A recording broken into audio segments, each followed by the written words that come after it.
The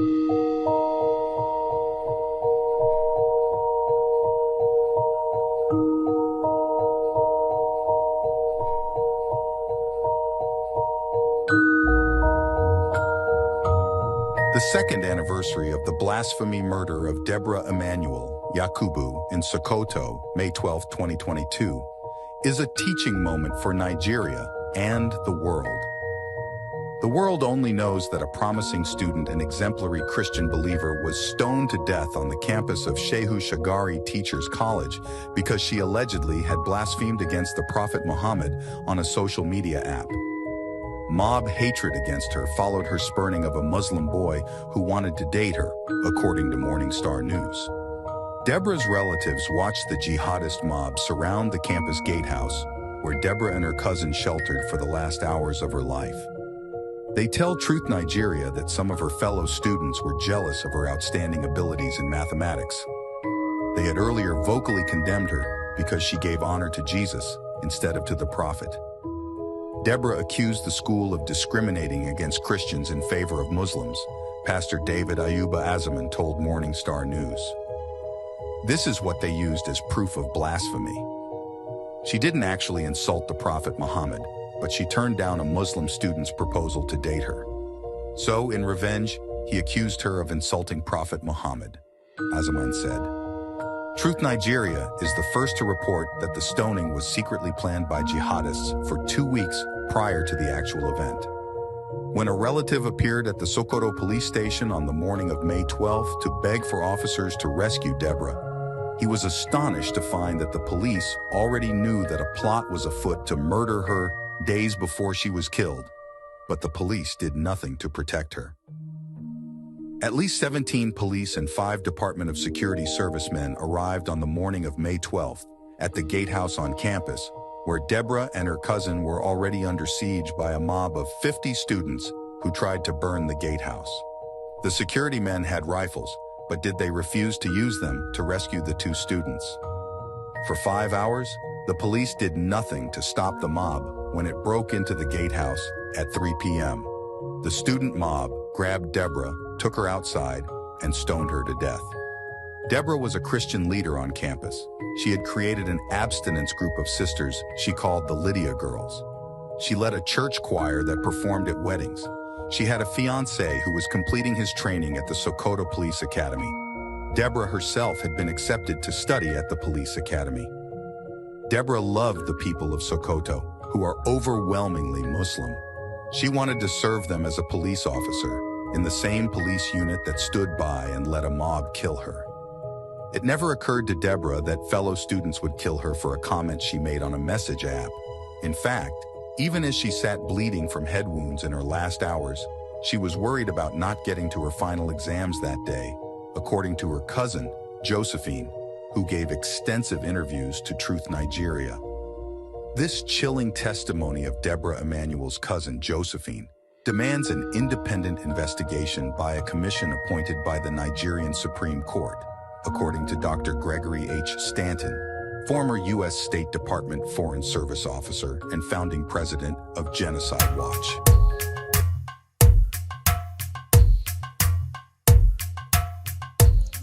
Welcome to Truth to Power, the podcast that amplifies the voices of the marginalized and shed light on issues that demand our attention.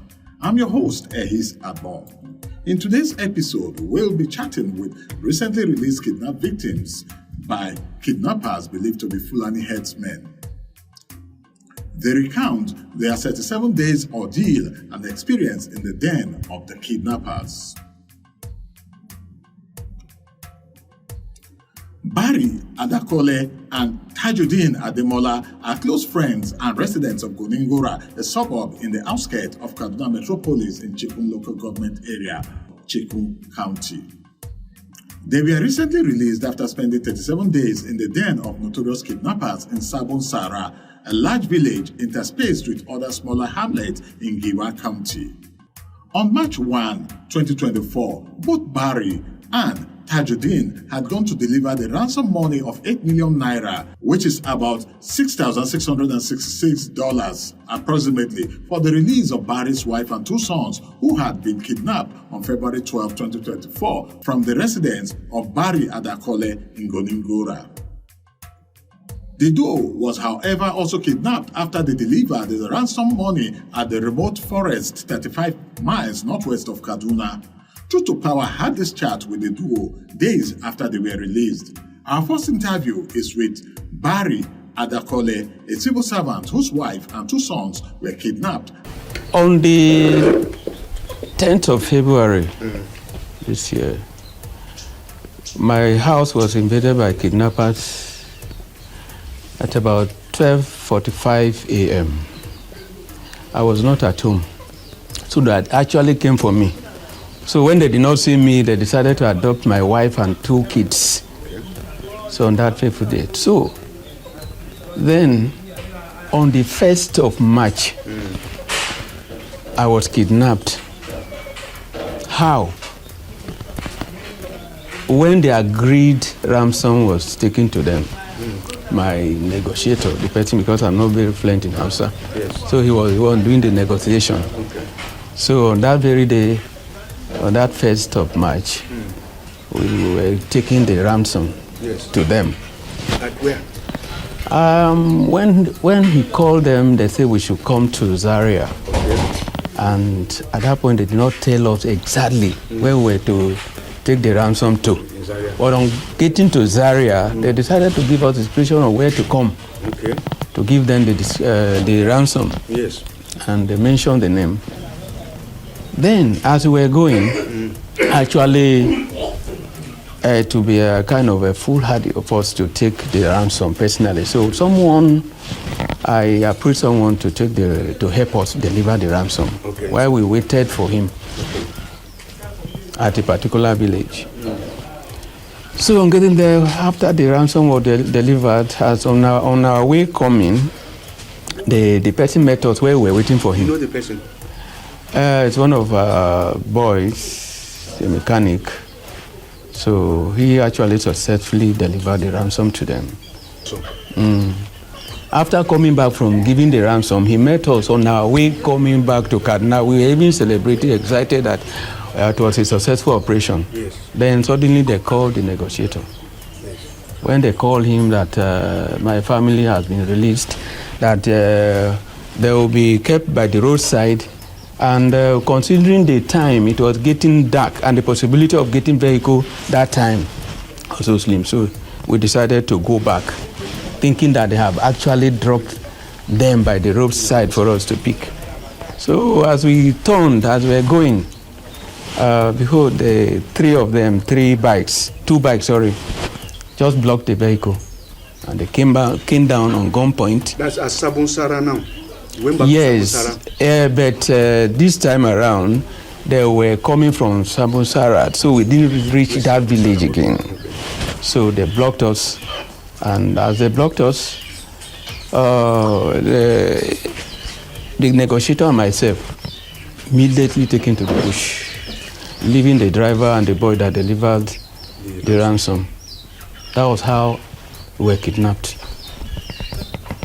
So, but immediately I was kidnapped, I heard one of them saying that since they have captured me, because they came for me that day, that 10th of February. Since I'm here, they're going to release my wife and the 2 kids. But they did not until after 5 days. So on the 5th day, they brought them to the camp, because they kept us at the different camps, not the same camp.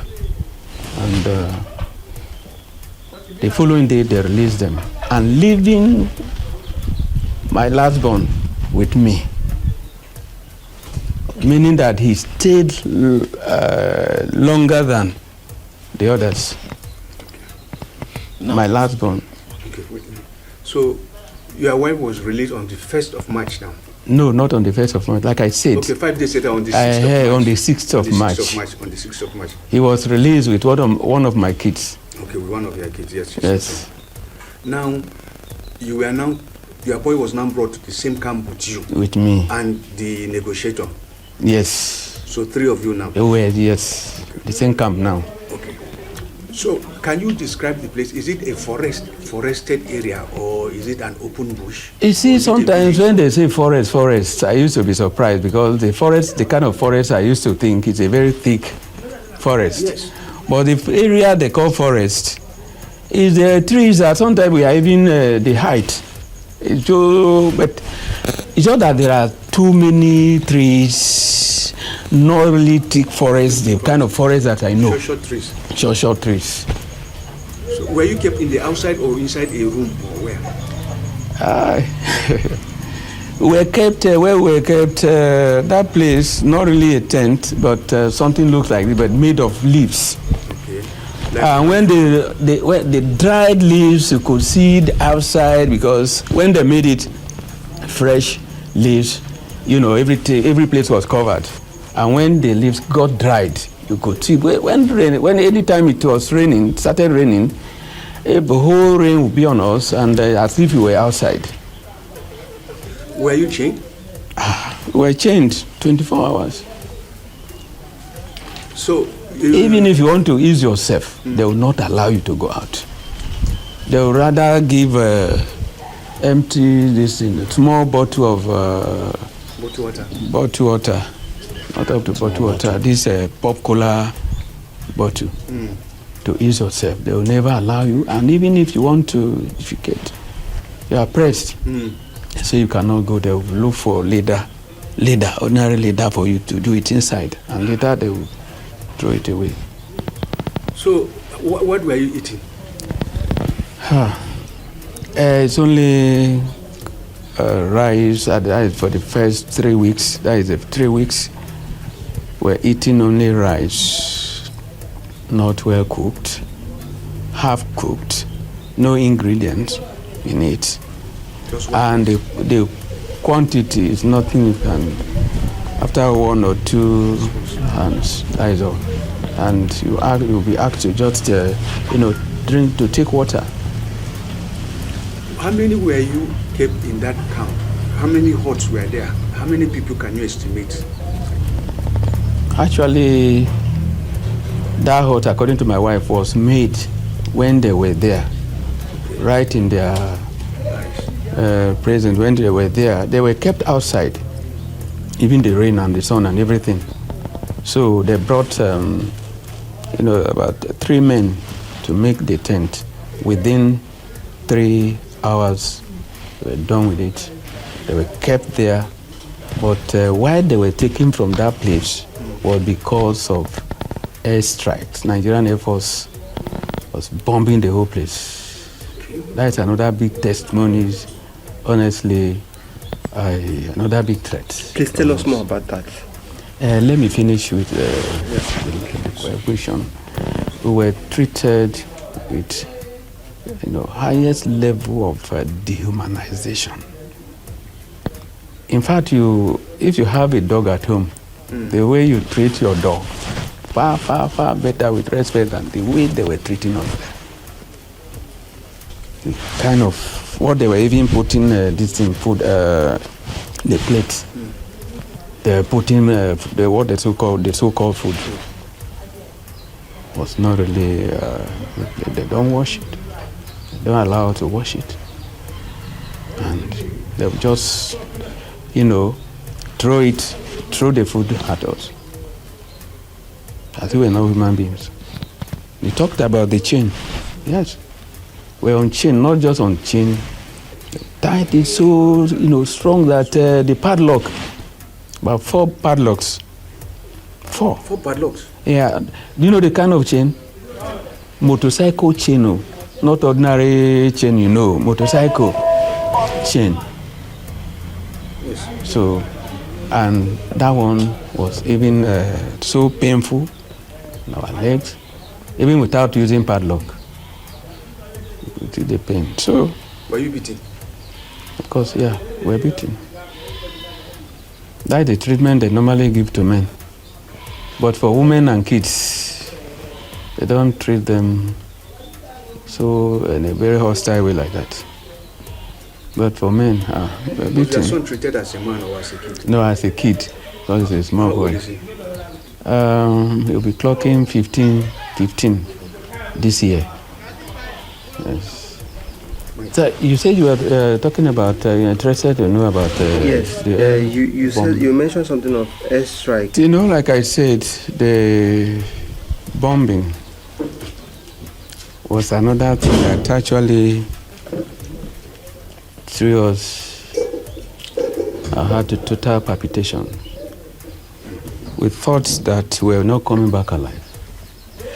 At a point, we were even saying our last prayer, to tell you the truth. The aircraft bombing was terrible. About how many consecutive days the operation was, going on, and we're hearing it from afar. Well, suddenly it was started drawing closer and closer and closer till where we were. It was divine intervention that we were not bombed.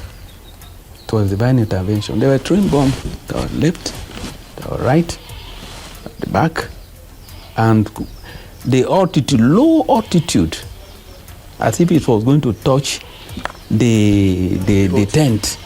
I'm telling you, sir, as if we were going to touch the tent. At a point, we were just closing our eyes to hear the bomb, either on us or something like that. But as God will have it, we're not bombed. That is another big testimony. We're not bombed.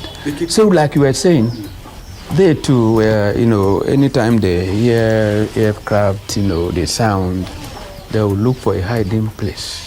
And leaving us alone because they know that we cannot run cut off the chain. They'll leave us there alone to be bombed. Now, that place, the den of kidnappers. Yes, sir.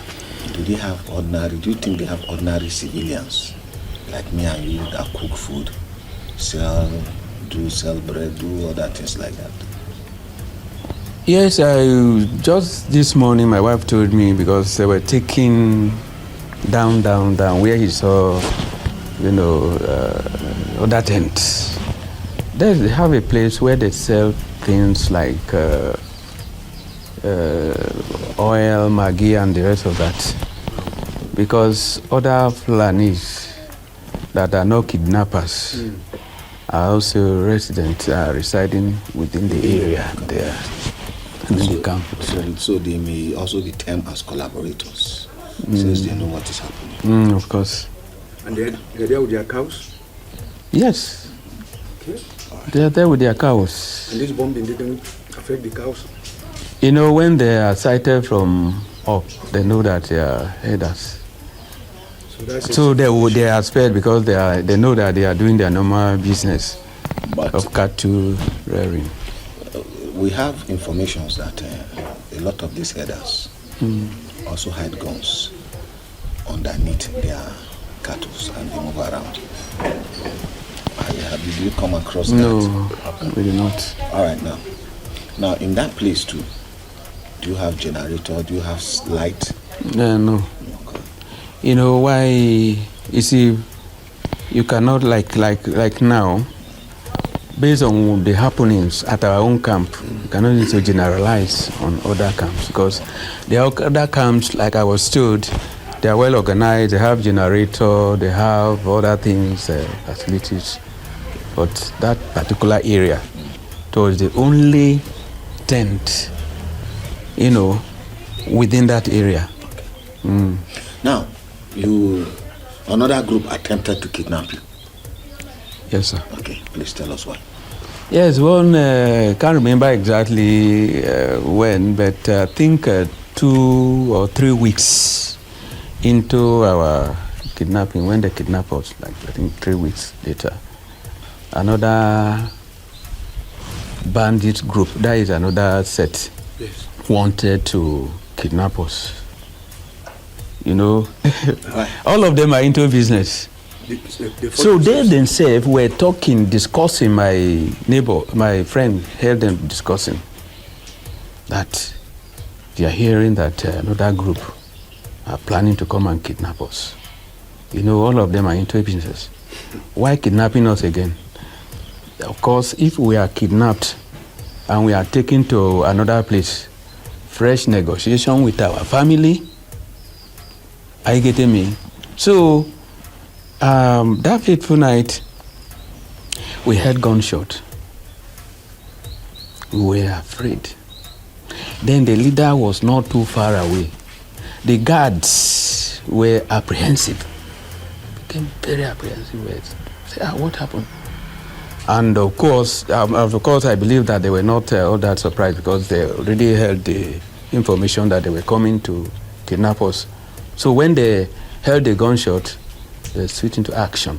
The leader ran to where we were kept immediately, and all of them were just moving around looking for who shot that gun.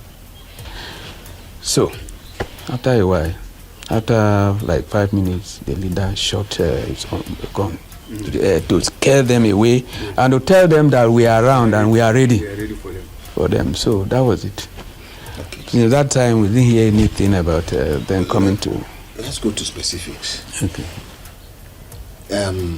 How was it? Were you really tortured, beaten? Tell us graphically. Yeah, that is the dehumanization I was telling you about. Two were beaten, seriously beaten, especially my friend. Beaten. What grounds? Tell us. You see, sometimes why they beat victims, not victims, because when they feel that your family, your relation is delaying in bringing ransom, down that ground they become so angry. They can do anything, a lot of threats, Sometimes they will go, oh, if they don't see your relations tomorrow, they are going to kill all of us. All of that. And they'll start beating you, kind of maltreatment,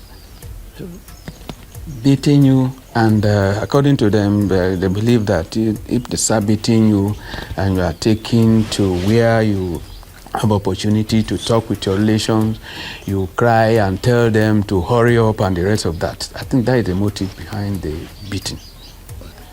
You see, anything, all this kidnapping is on the increase because of the activities of informants. They are the one, anywhere a house is attacked, an informant is behind it. They told us categorically that an informant told them that I'm rich, I have this, I have that, and that they will tell us the name of the informant. But eventually, they did not.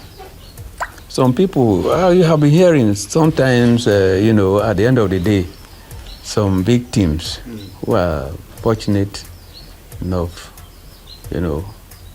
told the name of the informant. But in this case, he did not, though he promised telling us the name.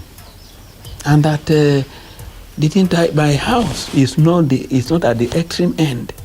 That they passed through, so many houses before they reached my house. How could I have known that, yes, I have something, I am rich, I have this, I have that?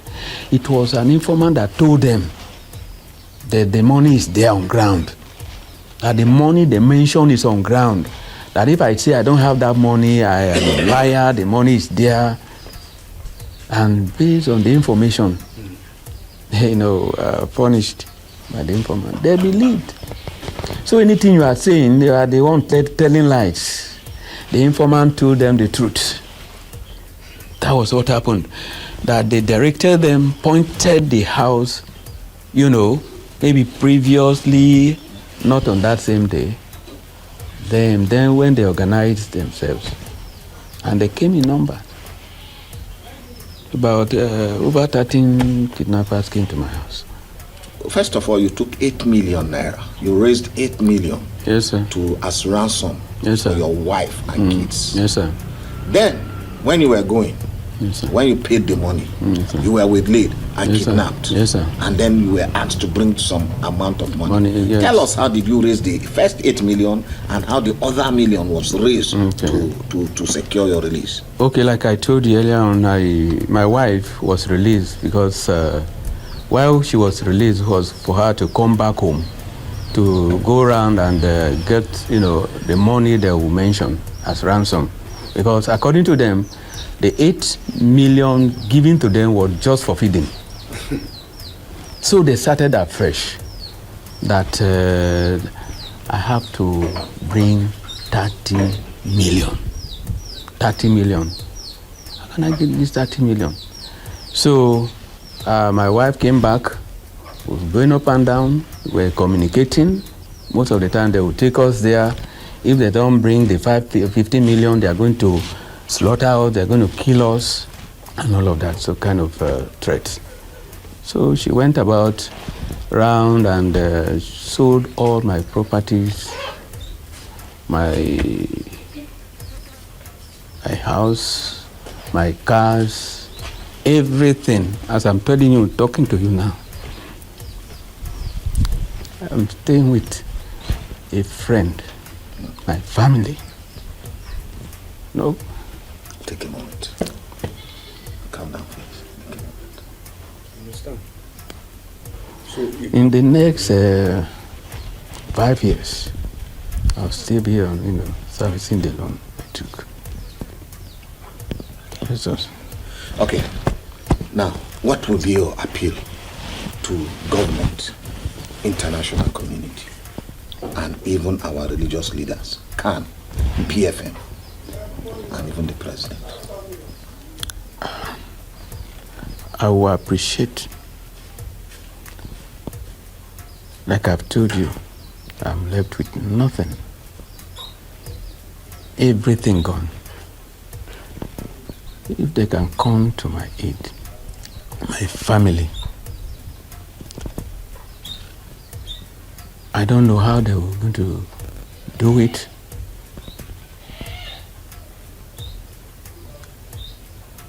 To at least so that I come back to myself again. Like as you are seeing me now, honestly, most of the time, I'm thinking that trauma is still there.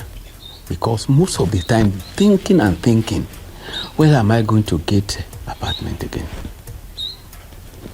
The mobility is very important. Taking children to school, I have none now.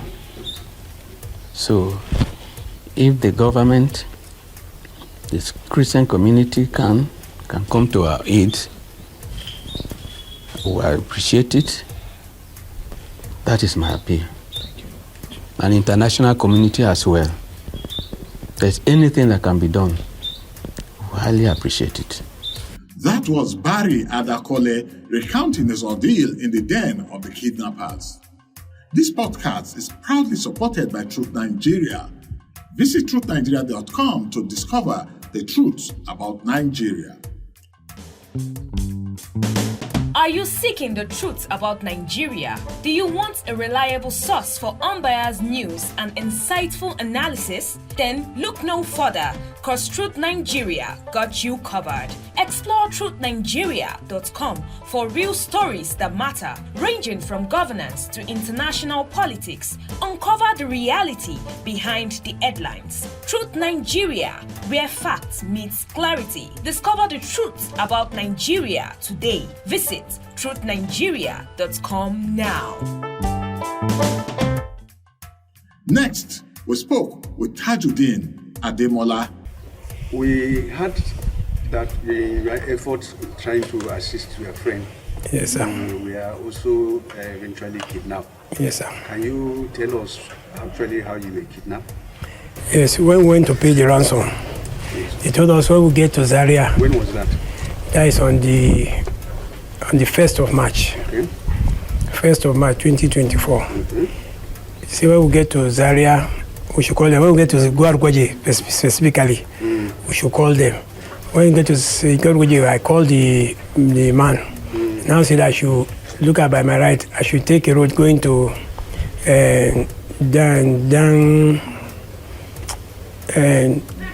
down something like a village there. I called for me.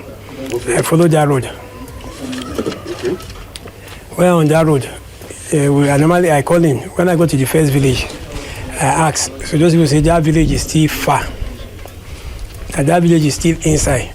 When I call him again, say when I get to Sabon Sara, I should stop. When I go to Sabon Sara, I ask, and now to me the next village again. So it's about 45 minutes drive. When I go to Sabon Sara, I now ask to park the car. And now told me to come to the next village again. We now drop with the boy that is going to take the money to them. We now went to that village. In that village, those villagers saw us. They know we bought ransom, but we are not too far from the police or military. So they say if we go and follow the bad guys, they will hold us. So we now stop. So the villagers now show us a way. We now start searching them in the bush from afar. But me, I was hiding myself. I was just calling them on phone. The guy went, he gave them the ransom. They collected, the guy came back. The car that brought us came to that spot to pick us. Told us that those villagers there say we should leave. So not knowing they have an informant among them. So we came, we are going back. When I went back there, I gave the bad guys money, say I should leave it. We are now going. As we are going, they now coming that they have released them now. I said, because it's already late. I said, we didn't see them. We now turned back and was coming back. Immediately we are coming back, they just block us on the road. You mentioned they are gone. You said there's a military checkpoint not too far from there? It's not too far from there, yes. There's a military checkpoint not too far from there. So they just trap us. They say we should lie down on the ground. That is on the road. The other villagers were looking at us. They now say, okay, we should go this way. The other two people, they say they should go. Now take us into the bush, put us on their bike. They search us first, collect all our belongings, our phones, our money, the pocket it, and now put us on the bike. And now took us to the forest. But there are some houses where we are passing. Those people, they cannot talk. And now took us, they shared their money that we gave them, the 8 million. Now took us to another site inside the forest, start beating us before they now take us to the camp. So they took us there, they tie us, our leg and our hand. You can see my hand. They tie my hand at the back, then they tie the legs. And later, after 2 days, they bought chain, machine chain, to tie the legs. When they tie the leg, they put two padlock on our legs. So I now complain that my leg is swollen up. The man now say, okay. I now tell him to put it on this other leg. And I put it on this other leg. After 3 days, now say, okay, which number do we have on our head that we can call our family? And I give them my wife's number. That she should call my brother. She sent my brother's number to me. She did send it. We now talk with him. They now communicated with my brother. Now say, okay, since I'm the one speaking for him, I didn't allow him to pay the money. That me, I'm a wicked person. That they told them he has that money. And then this person doesn't have money. He's a teacher, doesn't have money. That is, I'm speaking outside, they don't hear English. Now said, no, that me, I have to pay 15 million naira. If I don't pay that 15 million naira, they will kill me. They start negotiating with my brother. I say, how many days will they give them?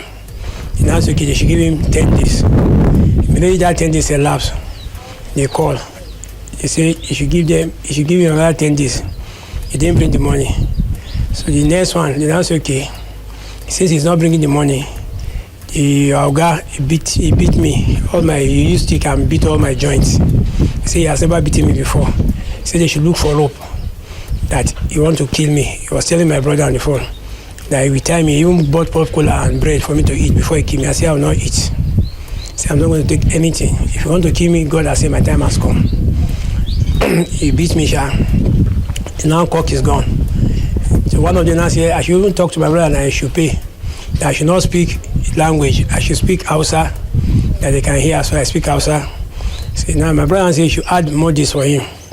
He now said he's giving him 3 days. My brother now said tomorrow is Sunday. He cannot go to meet people. And people are fasting. And you have to go and be begging them about. So he should leave till Monday. He now said he has 3 days. So he now said okay, he had one. He said okay, they want to do meeting between themselves there. So when they did their meeting, they now called him back. Said okay, they had 1 day for him. That is Thursday. He should bring the money before Easter, Good Friday. He now said okay. So I think on that Thursday, he called it that. Sorry, that he couldn't get he has a delay on the money, but by Friday, He will come. Later I say, okay, since I came with my friend, he will not release me alone. You should also negotiate on behalf of him. Yeah, we can go together. So he now start negotiating. They are calling his wife, but his wife says she's having VP, she's in the hospital. They now say, this woman is playing with our intelligence too. Before they now anchor everything to my brother. So we now start discussing. So when they discuss, they brought the money on Friday. They brought 16 million. They brought 10 million for me, 6 million for him. Because they have to sold my car. I have a car. They sold it. They sold one of my father's property. They sold everything. You can see me. They sold the whole house, everything. People that helped me, my in-law, some people contributed. Well-wishers contributed.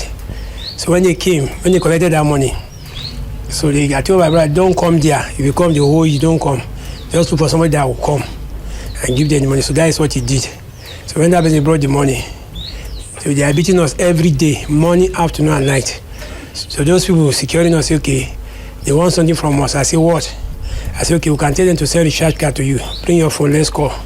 They now say, no, for security reason, they will not give us their number. That if we are negotiating, if we finish negotiating, we should tell our people. So which I did. They now told their Oga. They can now say, okay, no problem. They bought 3 phones for them, Android phone, which among them they stole 1. They brought 2 to those people. So the last boy, the last boy was saying they didn't give him phone, that he will not allow us to go, that he can even kill us with his cutlass, that he have to bring the phone. He now said, no, he has forgiven us since we are going on Sunday. That is Easter Sunday. But we didn't see any of them. It's later in the evening, announced one. I said, people told me I'm going home. And now say, yes, there's a small problem. After they bought a bike, they brought 3 bikes already. And I said, okay, we are going home on Sunday. So when that Sunday came, we didn't see any of them. And the evening, announced one. I said, you say we are going home and we didn't see any of you. And they left you alone? So they left us with their guard there. And I said, oh, yes, there's a small problem. That the following day, you come and tell me. And I said, okay. When he came on Monday, around 10, and he now called my brother. And I said, I should talk to my brother.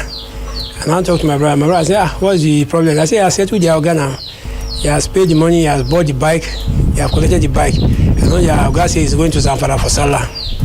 That they are from Zamfara, they are in between Kaduna and Niger. That's their village. That's where they are staying. So the Oga has left. So the boy now said, we have to buy 2 machines again. So when I was talking to my brother said it's a lie. That it's his own chua he want to do. That he will not buy anything. He now said to my brother should leave. My brother now said I should just persuade him. He will call, that we will talk later. And I said okay. And I started begging him that he should help me. That I'm not feeling fine here, that I'm suffering. That he should help me. And I said okay, I will buy 1 bike. This other person will buy 1 bike. So later, after about 2-3 hours, his Oga now called my brother. I told my brother firstly that if you have called their Oga now, he said that number they are using to call is the number I'm using to call now. So, but incidentally, the Oga now called my brother after 3 hours. He now said you help him to buy a bike. Say you help him to buy a bike. My brother said to him, you said you release my people. I've given you the bike. He now said yes, but he has to buy one bike more for us. Then he will release us. He now send his bike money. I don't know, maybe they have somebody in captivity in Zamfara. And the bike, my brother told me each bike is 1.7 million. Boko Haram, that is Honda machine in Kano. So he even told them that no machine again. They now directed him to where he will get the machine. Which he went there, he got the machine. And even if he's on their way come, he says soldiers are disturbing, so they didn't couple it. It's in the box. It's the one that came to couple it in Zaria. Before they now took it to them. The other one that they sent money, they now took it to Zamfara. The man that took it to Zamfara, the place they said he should bring it to, he said he will not go there because the bandit and military men are exchanging gun. So he has to stay somewhere. They have to call. It's that money that they released us on the 8th of April that they collected that bike. They now called my brother that has collected the bike. The driver now start coming back. So the morning, that very Sunday, they're supposed to release us, they say because of rain. The rain beat us almost 4 or 5 hours. We are under the rain. They took us around, we want to cross the river. It's like this, we are falling down. But we managed to go. So they make fire for us. Later, they now say we are going to stay in somewhere that is very close. Early in the morning, they will come and pick us out to go to where we bought the car. Before now came back to Zaria. Before my brother now pick us with his car back to Kaduna. I think we were in Kaduna by 9:30. We went straight back we went to the hospital direct. That's on the 8th of April. Now, the trauma is still on me.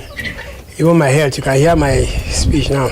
I'm not yet okay. Anytime I hear the sound of a bike, I feel that they are coming. Even security-wise, I don't sleep. If anything by 12, I'm already awake. But I don't sleep there. So I don't sleep, I swear. Even at the time I hear airstrike, plane moving, I'll say that the people, they're going to bombard them. So I don't sleep. Financially, I'm down. As a businessman, I'm down. I don't have anything. I'm just living by God's grace.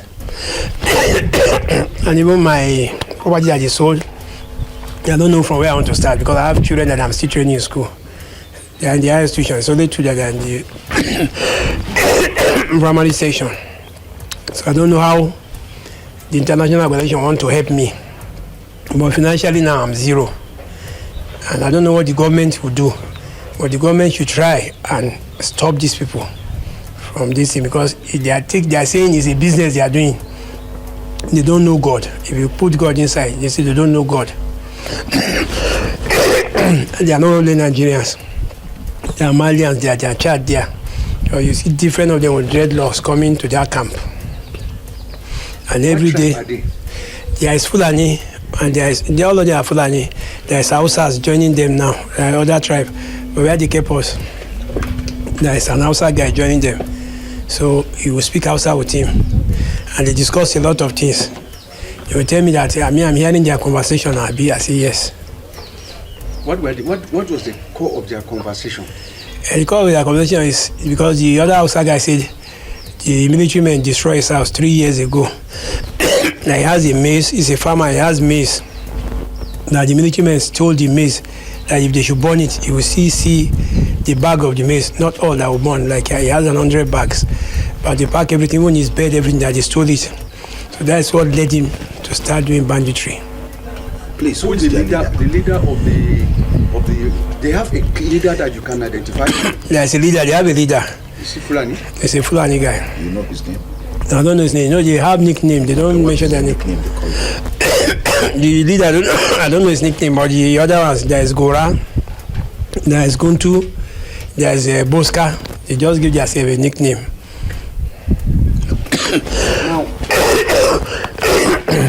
Thank you, sir. Tajudeen Ademola speaking with Truth to Power. As we conclude today's episode, let us remember that we need to hold our leaders accountable as security of lives and property of every citizen is their primary responsibility. It is our collective responsibility to stand up against injustice and advocate for rights of all individuals to life, regardless of their ethnicity or background. Join us next time on Truth to Power as we continue to give voice to the marginalized and uncover the truth behind the issues that shape our world. Remember, the power to create change lies within us. Are you seeking the truth about Nigeria? Do you want a reliable source for unbiased news and insightful analysis? Then look no further, cause TruthNigeria got you covered. Explore TruthNigeria.com for real stories that matter, ranging from governance to international politics. Uncover the reality behind the headlines. Truth Nigeria, where facts meets clarity. Discover the truth about Nigeria today. Visit TruthNigeria.com now. Thank you for tuning in to Truth to Power. If you have any questions or would like to share your thoughts, please reach out to us on our social media platforms at Truth to Power Podcast on YouTube or contact us on our WhatsApp number 0809 4646 206. Until next time, stay informed, stay empowered, and keep speaking to Truth to Power. I am Ehis Adbon.